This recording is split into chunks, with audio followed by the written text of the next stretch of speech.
It's time to find balance and inner peace in your life. Join us in the online yoga course with Sadhguru. Sign up to experience the transformative benefits of yoga. The link is in the description.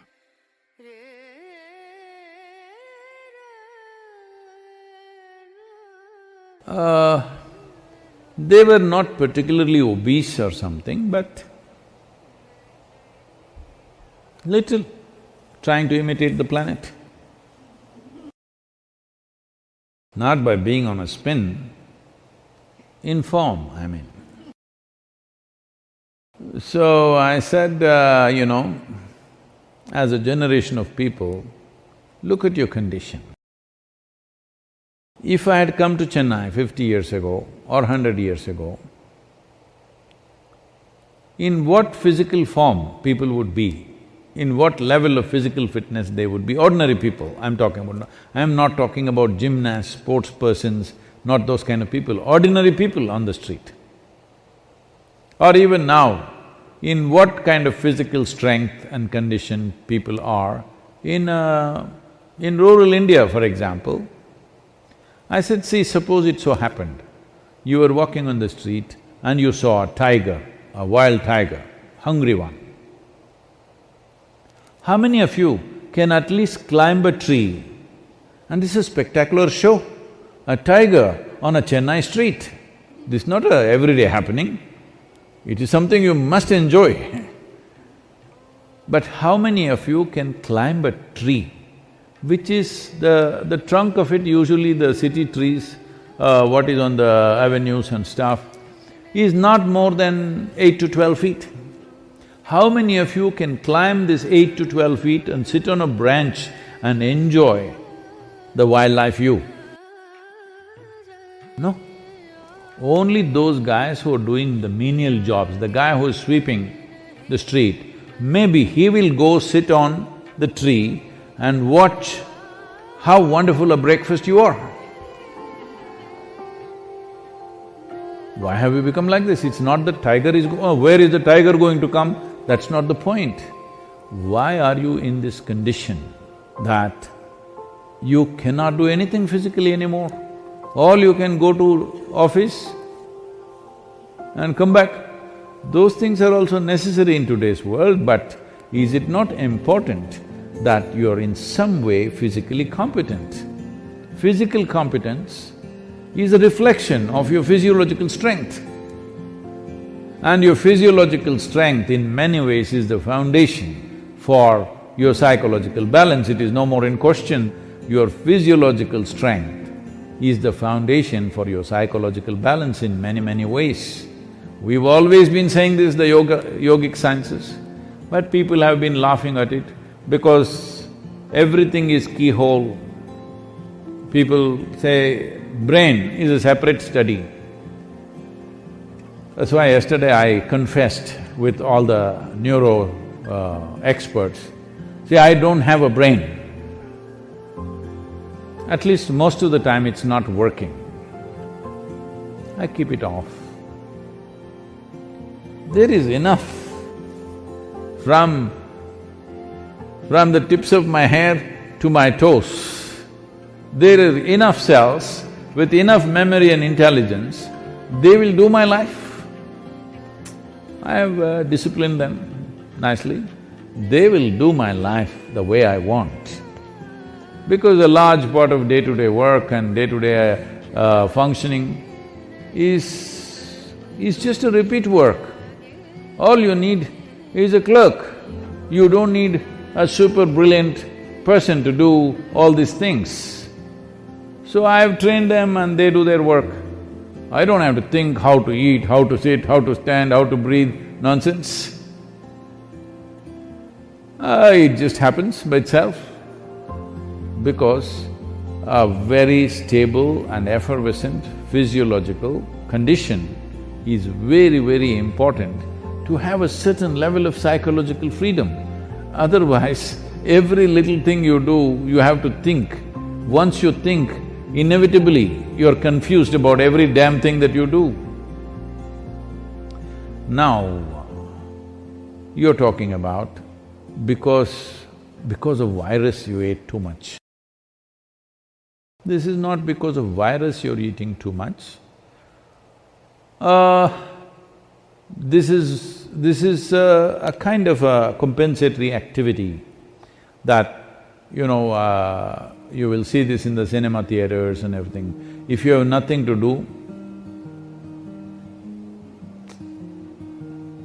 never before in the history of humanity was food simply available like this all the time. It's a wrong thing that everywhere you walk there is food. It should not be. I see some of the corporations in America are organizing like this. Food and toilet should always be within whatever 50 feet or 100 feet, something they've fixed, 50 feet I think. Within 50 feet of wherever you are, there must always be food, and that food is usually 1 month old, of course, and there is a toilet. No, I think food and toilet both must be far away. Then you will keep your physiology in a conscious condition. Everywhere there is toilet, it's not good because body has certain resilience.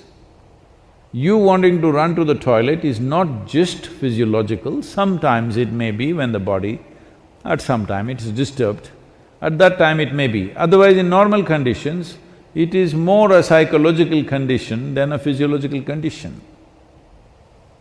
That all the time you want to message, not because you have something very significant to say, it is simply because it's a release. Similarly, going to the toilet is a release, sexuality is a release, wherever, whenever, whatever, all the time the same things, because you are building up nonsense within yourself all the time, you need a release, all the time release. These things are being openly talked about as part of psychiatry, that you must find release. Why are you pent up?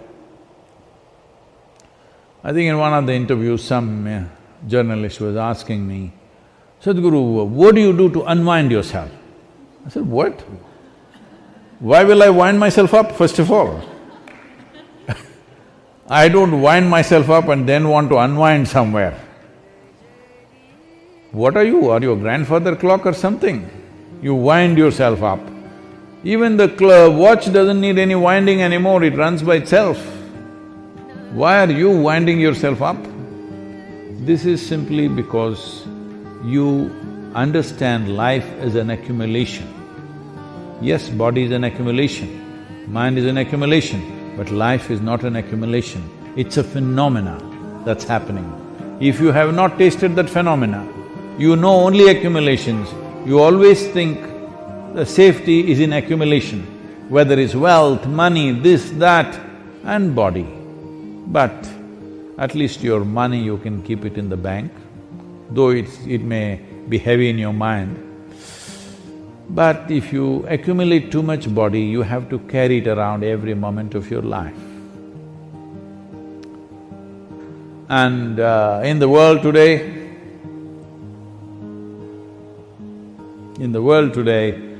30% of the population is malnourished, and around the same percentage of people are obese, overweight. See, you can fix it. The world's problems of malnourishment, you can fix it. So, this practice is there in the Isha Yoga Center. Whenever cause comes up, when Isha Vidya, educating rural children, raising funds for it became a problem, then many people in the yoga center took this up. On Wednesday evenings, I won't have dinner and let that money go to the children. I think you must find 7 causes like this. I can give you 7. Monday for Rally for Rivers, Tuesday for Kaveri Calling, Wednesday for Isha Vidya, Thursday is called Guruvar, this is for your Sadhguru. Friday for Devi, because that's her day. Saturday, you have your dinner, I'm reducing one day. Sunday, for Janalinga. Like this, you find 7 or at least 6 causes, where 6 dinners you give away. Morning you eat, all right? 10 o'clock in the morning you eat well, and again eat 10 o'clock tomorrow morning. And also, because you need to keep social distancing, drive out of the town and walk back. Get into your bus, buy a ticket for 10 kilometers away and just walk back. Best you go without your phone and your wallet, so that you have to walk back. Do something, come on. Already there is one problem. You want to multiply your problems, huh? You want to increase the size of your problem? Don't do that.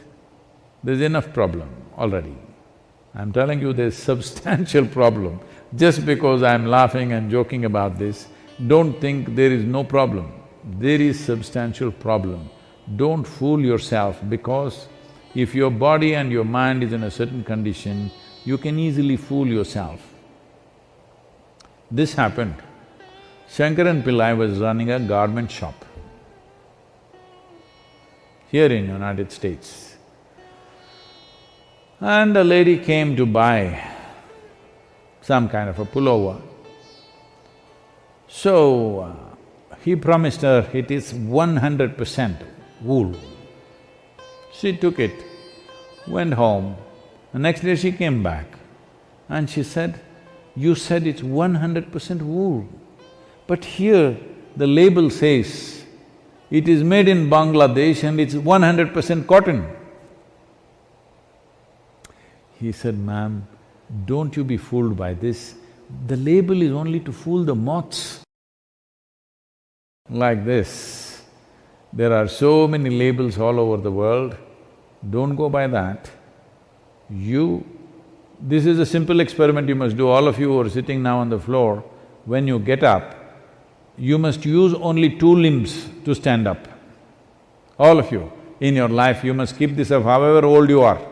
This is a simple test for you. You sit down cross-legged, and when you want to stand up, you use only 2 limbs. That means you don't do 4-wheel drive. Just get up with your legs. This much fitness at least you must manage.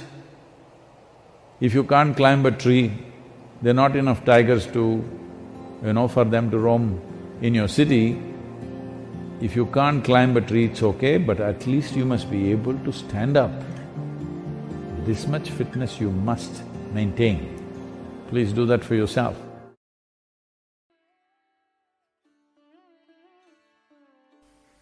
The morning is cool, but it's going to be a hot day.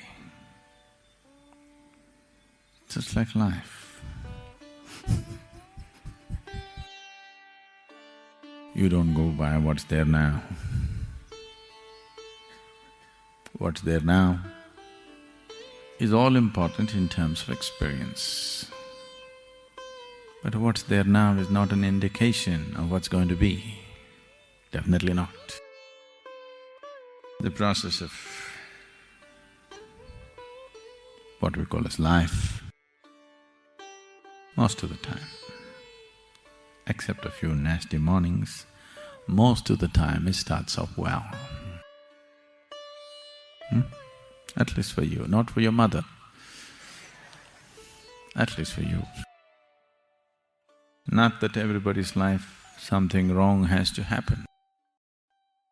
Some people have a good deal, some people have a bad deal. With the family, money, careers, business, partners that you choose, children that you bear, and various other social, financial, emotional situations. Some people have a good deal, some people have a bad deal. Good deal or bad deal is not the point. The point is this life serving the purpose of you moving on? Because no matter how much you try to settle yourself into the comfort of what is there right now, there is something within you longing to be something more. No matter how much you think you've given up everything, you renounced, or you become lethargic enough to live in a limbo, something within you wants to be a little more, and something, whatever you know best. Either you can keep this longing, just coming to terms with it. This is how life is. Some fulfillment, some frustration, some gain, some pain. These are all the philosophies people propound to solace themselves, to tranquilize themselves, to stay half asleep. You are right now? They pulled you out of the bed and brought you? Even if they're beating the drum,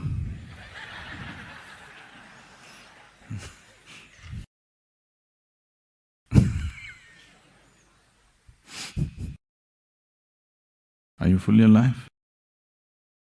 I want to hear some lively sound.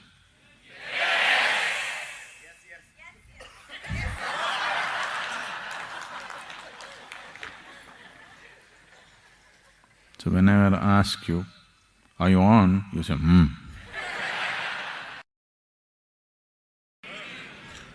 That's better. So, bad deals can happen, not necessarily because you're stupid, not necessarily because you do something wrong. Bad deals can just happen. It can just happen, you know. A leg can break, a tooth can fall off, head can crack. Somebody dear to you may fall dead tomorrow morning.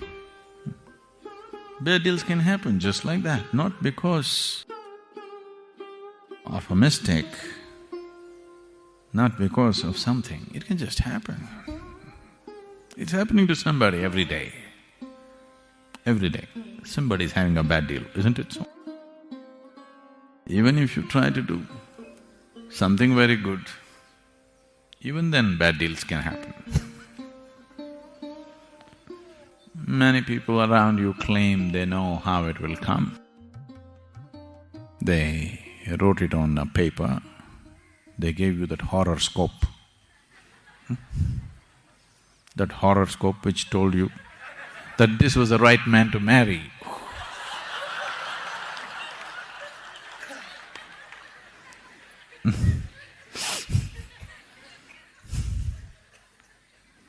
And in how many ways you discovered? How many ways?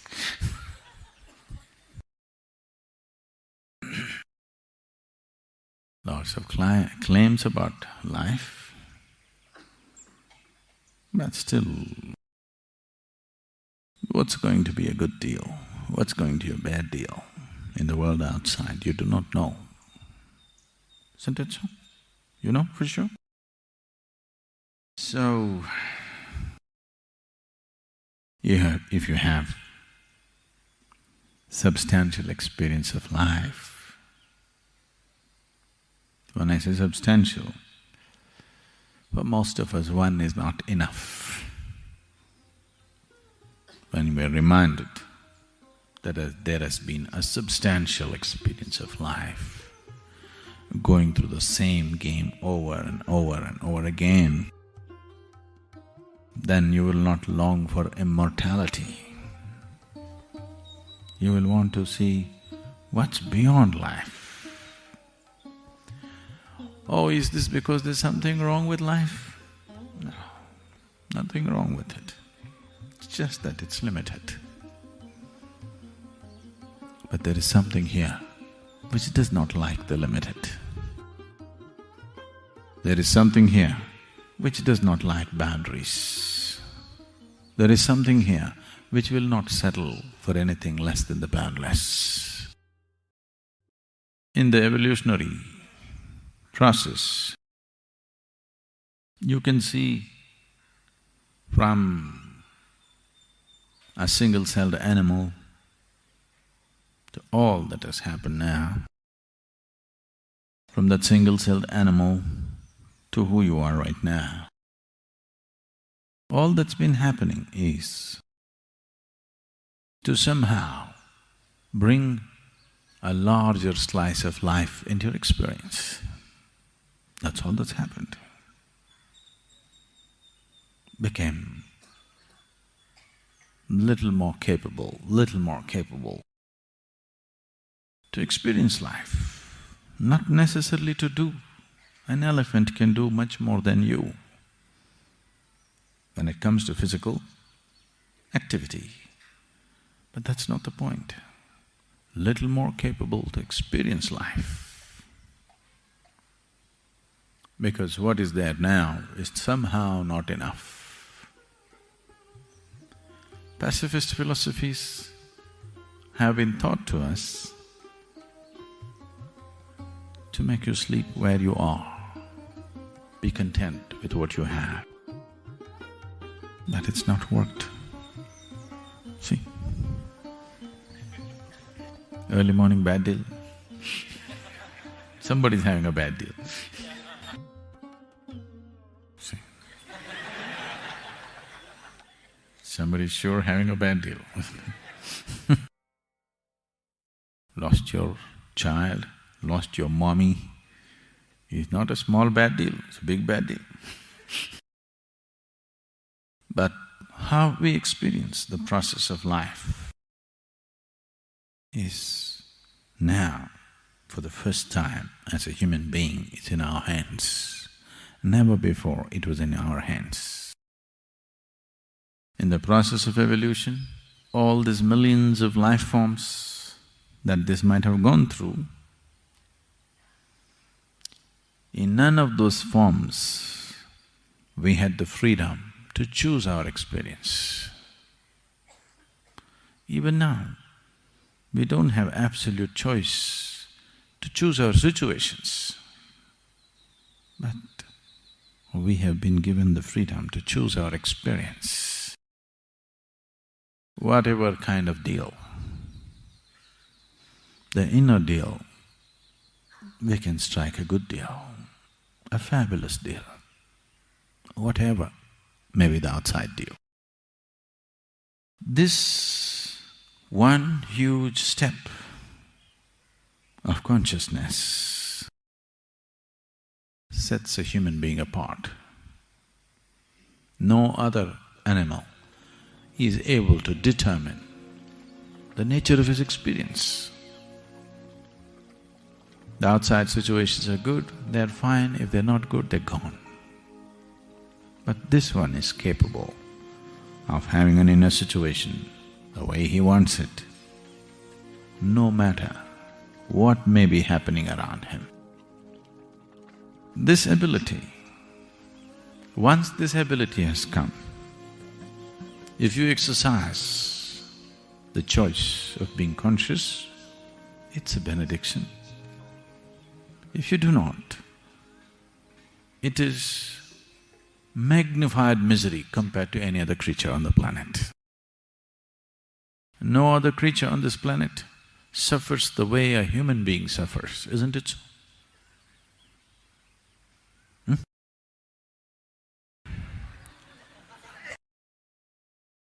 No other creature on this planet can suffer the way a human being suffers. It's deep.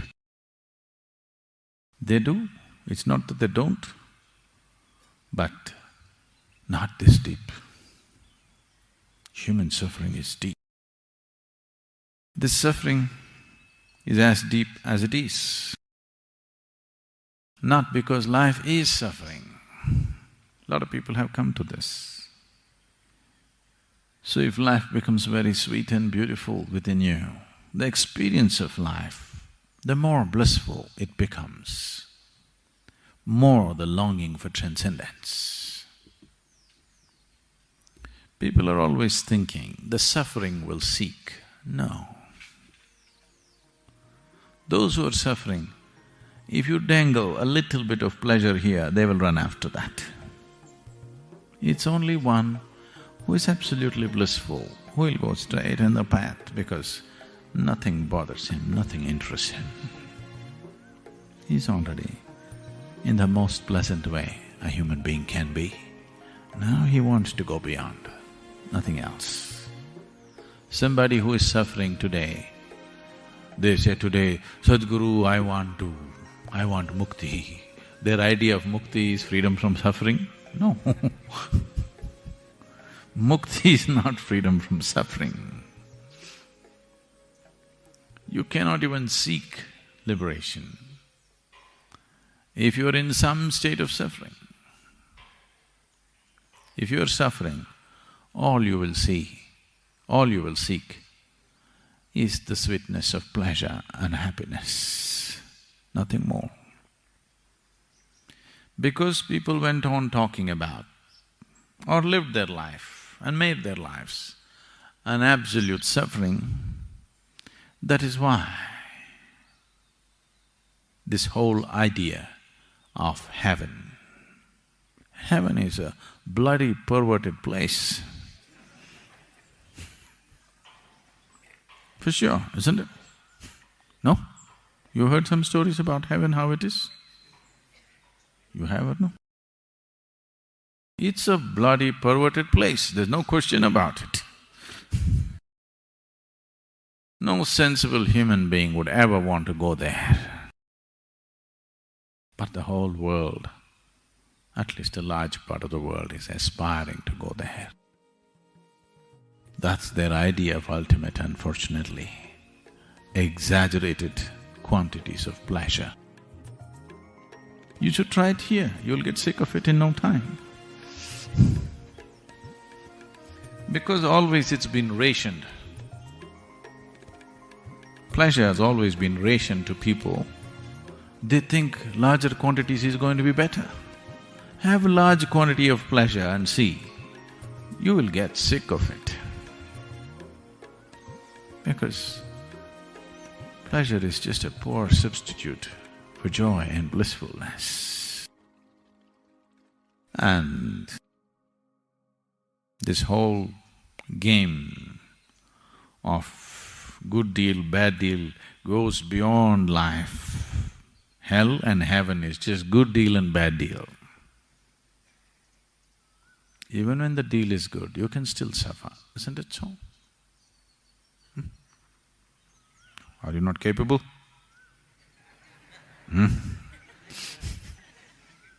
Even when the deal is great, are you still not capable of suffering? So if I export you to heaven, who told you this is not? Who told you this is not heaven? How do you know? Is there any guarantee for you that planet Earth is not heaven? Do you know? Maybe you went through all that hard, bloody world somewhere and now you're in heaven. See, even the women are beautiful.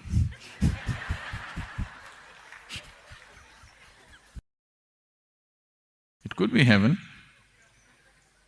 No? So if you'll end up in another place, it's not going to be any better. This silly idea they have sold for a few thousand years. It beats me. The power of marketing. Just impossible, you know, the power of marketing. Even a school-going child knows your physical body seeks oxygen, not carbon dioxide. Even a school-going child knows this. But see, they can pump carbon dioxide into a bottle and make you believe that's the best thing to drink on the planet?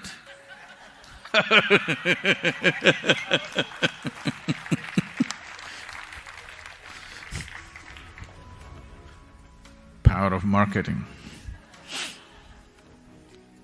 Real thing.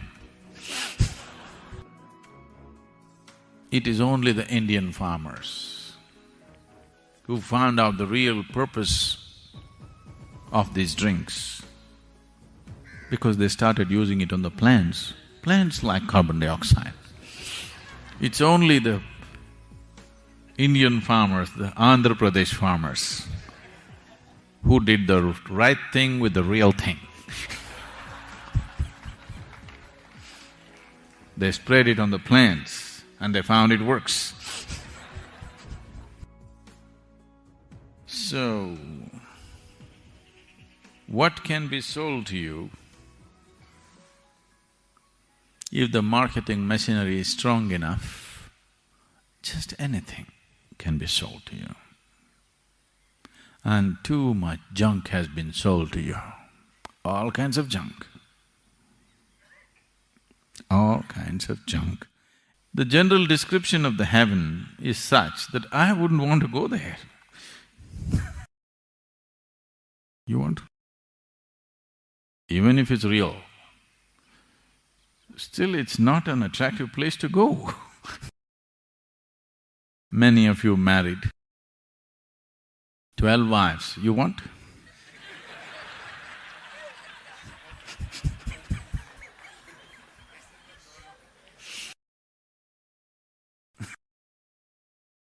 Not my idea of heaven. So, definitely, this was concocted in a truly perverted man's mind. There's no question. Somebody who is deprived, suppressed and perverted in his head, only such a man could devise heaven. And unfortunately, uniformly across the world, the general description of the heaven just about amounts to the same things. The numbers vary, of course, depending upon the female population who make it to heaven. But about the same things. So the most perverted in any population, they are the people who thought this up. And because the perversion, when you're perverted, it gives you a tremendous sense of energy, always. See, if the policeman had as much energy as the criminal, there would be no crime. Policeman wants to go home and sleep, but the criminal is wide awake. Any kind of deviation from normal course of life process gives you an exaggerated sense of energy always. You become fanatical about something. You will see, you will have an exaggerated sense of energy. If you become very loving, blissful, you'll have a great sense of energy, but it will not expend itself the way a perverted mind will do. And these people with great energy, and they went about selling it. You sell the same product to the whole population, you never deliver it. This is great. This is like, once in a way, I think it's making everywhere, in Tamil Nadu this is making rounds, somebody comes up with $1 million currency note. You heard of these things in Chennai? Chennai people have a fascination for this. Somebody says, there is actually $1 million note with this man, it is certified by the United States government and he is willing to give it for a discount. Because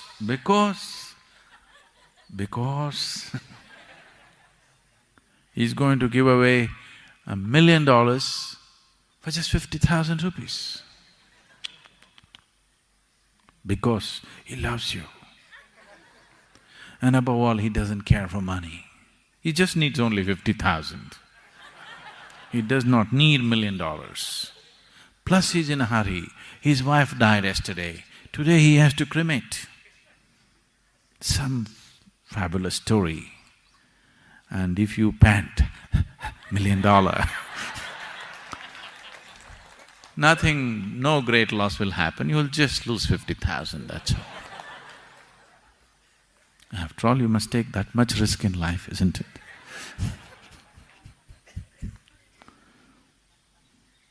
So this goes on and on and on. The same product, sold again and again and again. Just marketing by the power of this, not delivering anything. So you know all the… the Madoff job. You don't know the Madoff job? No? Oh. I won't go into the financial con jobs of recent times. A simple thing, keep a cycle going. As long as the cycle is going on, great businesses can be run without doing anything as such. Collect money from 100 people, only 10 people are due to be paid today. Pay these 10 people, what's the problem? The cycle gets bigger and bigger and bigger. Collect money from 1,000 people and pay these 100 people, what is the problem? You don't have to do any business. You can just keep it going like this. One day you'll have a can in your hand.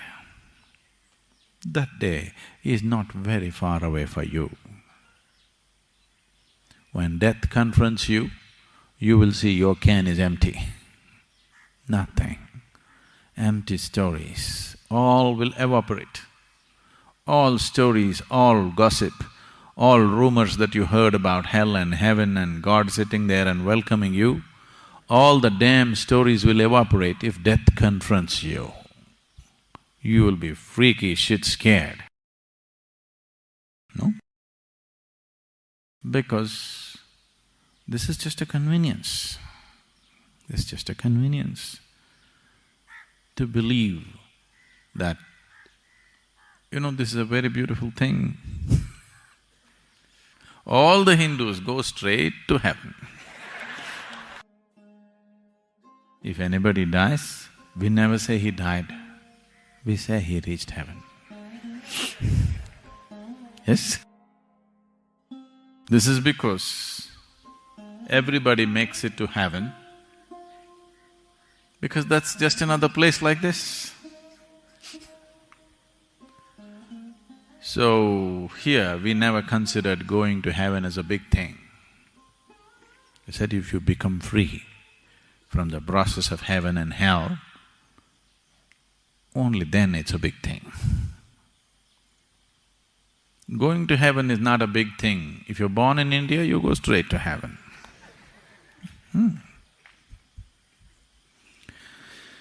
Because probably after living in India, wherever you go, it feels like heaven.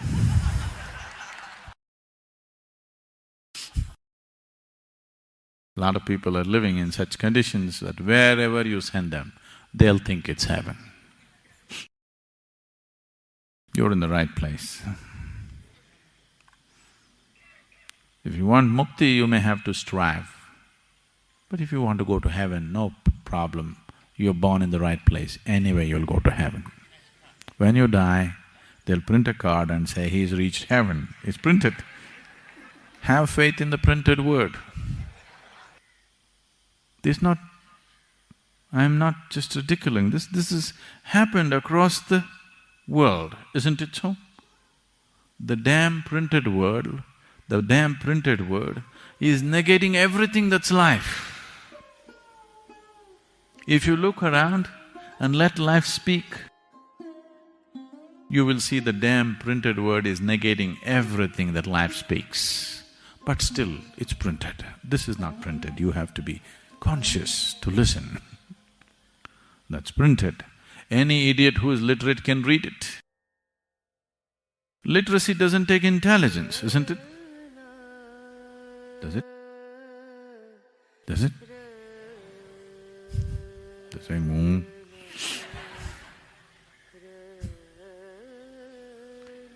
Literacy doesn't take intelligence. If you're born in a certain society, you become literate, isn't it?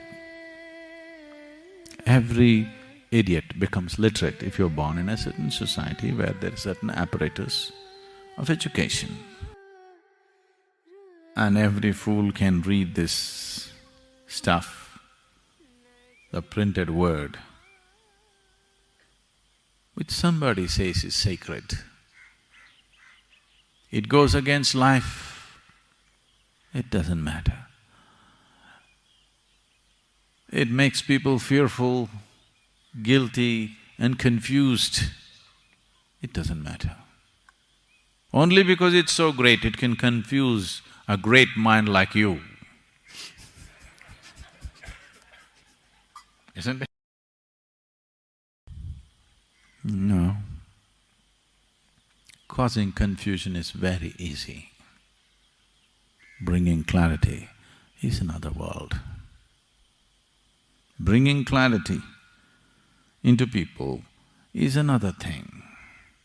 Causing confusion is very, very easy. It can be done. You just go up to somebody, say, "Do you see the tree, how blue it is?" Say, "What? What, don't you see?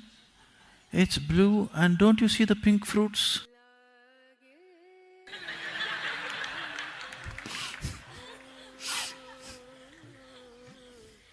It's very easy to do this.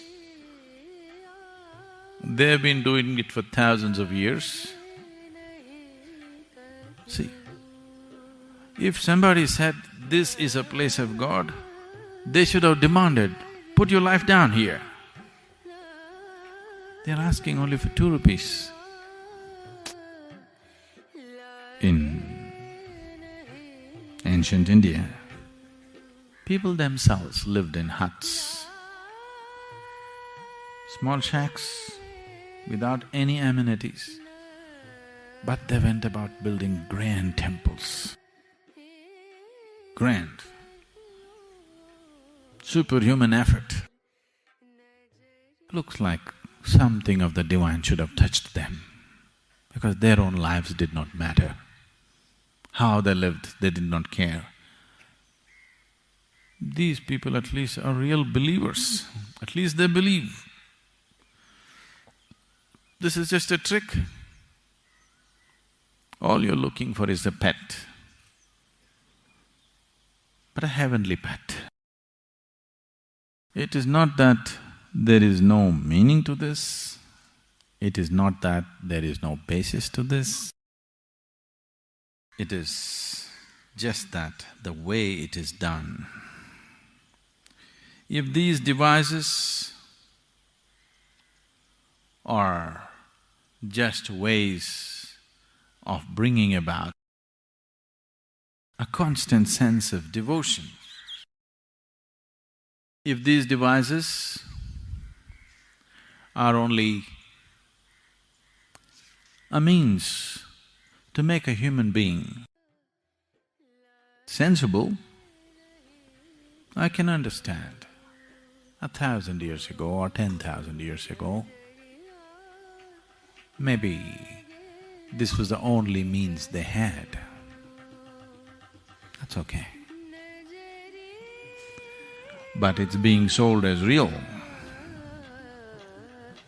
not being presented as a device, then that becomes a problem.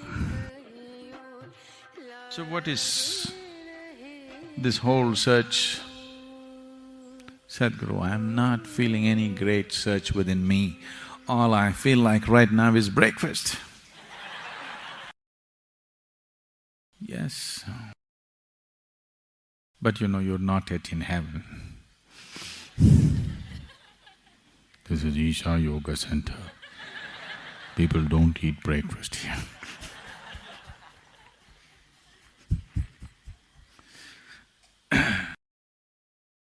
Why can't we just enjoy the mundane?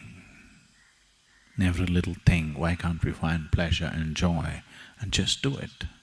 You must do that. If you cannot even do that, you're no good. You're no good for anything.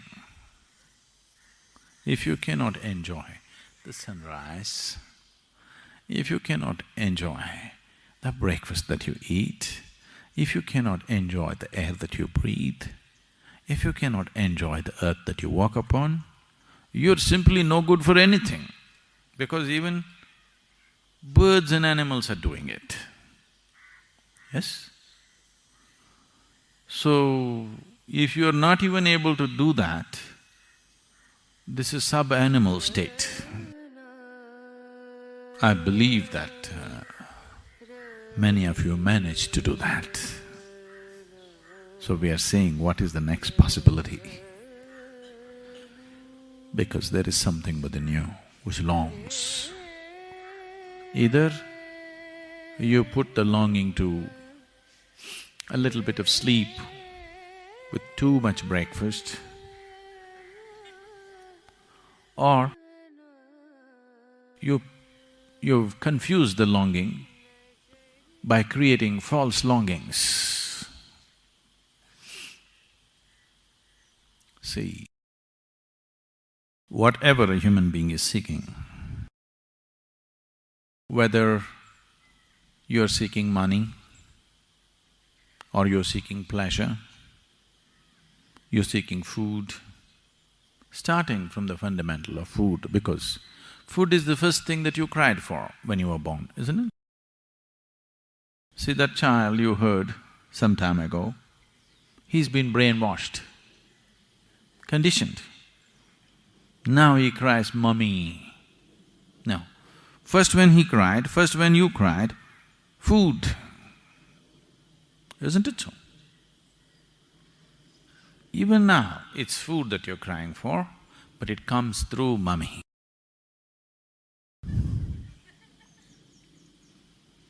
So starting from this fundamental longing for food, what is the longing for food? One thing is the physical hunger, nourishment, but beyond hunger also you're eating, isn't it? I can see. Food, ingestion, digestion, assimilation is a way of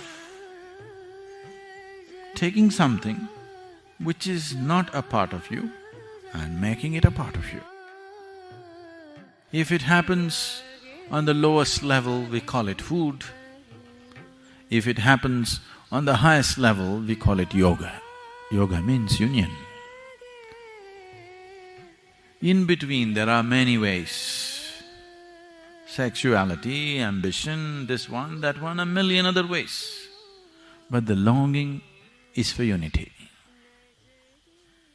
Somewhere there is a longing to include something and become little larger than who you are right now. Starts with that fundamental cry of a child just born, which is just basic about food, then various types of cries will happen along the way. All these cries are confusing the fundamental longing to include. The essential longing… Hello? The essential longing is to include. By eating, by possessing, by conquering. These are all the crude ways of doing it. But the same longing, singular longing, right through your life. Please see, from the moment you were born, you're still crying for the same thing. You want to include something more as a part of yourself.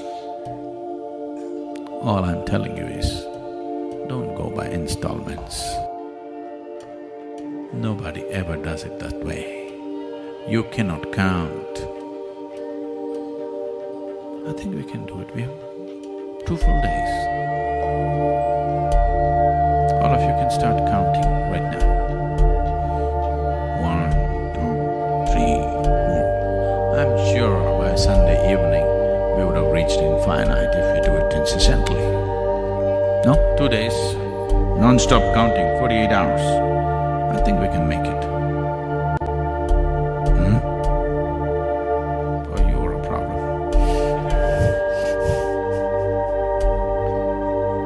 2 days of counting will get you to infinite.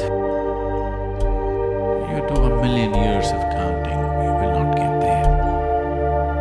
You're longing, whatever the longing for, whether it's for food, it's the pang of hunger, or lust, or ambition, conquest, it is the same longing. If you bring little more consciousness to this longing, you will see this is not what you're longing for. What you're longing for is inclusiveness. So you can confuse the fundamental longing with variety of things, running after this for 5 years, running after that for 10 years, running after another thing for 25 years. Then, when you're still wanting to run, it's gone. A 94-year-old man in Kentucky. What's Kentucky? These are people who breed horses. A 94-year-old man who lived on a horse ranch all his life, whose whole life and work is with studs. At 94, he married his 6th wife, who was only 18 years of age. You know, there's a large ranch. So, he met his wife on the first day, and then he asked her, "See, do you know what we are supposed to do?" Just like Adam. "Did you talk to your mother? Did she tell you some facts about life?" She said, "No, I did not speak to my mother. I do not know any facts about life." And he said, "I think I know, but I've forgotten. I've been out of the active involvement with the ranch for the last 10 years and I've forgotten." You've forgotten, but still the pattern has not stopped. Many things are just like this with life. You have forgotten that the only longing is for inclusiveness. Here and there, whatever comes your way, you want to grab and include, little by little, piece by piece.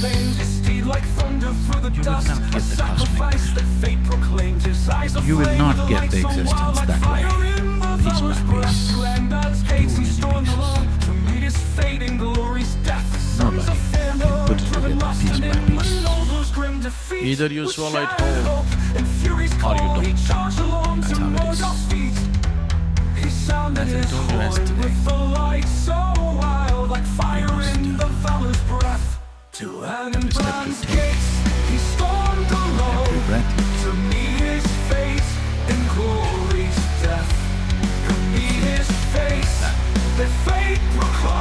whatever you're